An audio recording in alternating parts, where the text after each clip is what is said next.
na mapinga na biso pour que tout ça la force et armée congolaise to que nous kobunda pour na mboka na biso oza jeune oza na mayele na yo oza na posa kobunda mboka ko hésiter te yaka ko s'adorer na FARDC pour que mboka na biso ezwa soutenir makasi na niveau ya armée. Merci na président de la République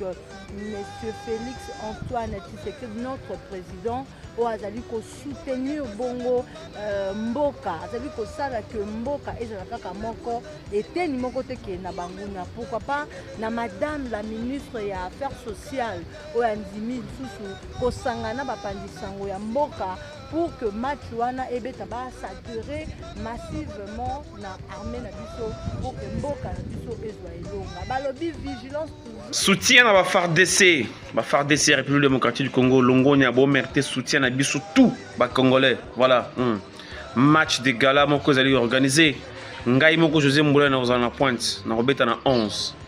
donc ba homme de médias na ba communicateur de la République to robeta match moko samedi oyo pour na ko soutenir ba FARDC na ba wazalendo ya mboka na biso Congo ba jeune pour na ko tindika moral na bilenge to bazana âge ya ko sala armée ba kota na kati ya armée pour na ko défendre l'intégrité du territoire ya mboka na biso Congo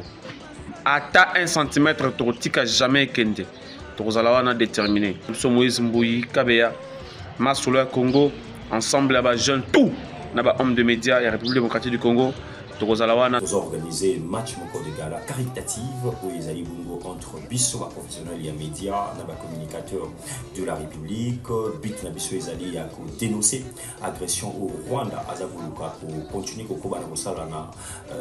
quoi ya est de la démocratique du Congo et puis les deux pour que ça soutient na biso na ba compatriotes, ba vrai wazalendo et ba FARDC na biso to sengi na yo caméraman, journaliste, monteur, réalisateur nyoso et puis la communicateur de l'opposition, tout la majorité,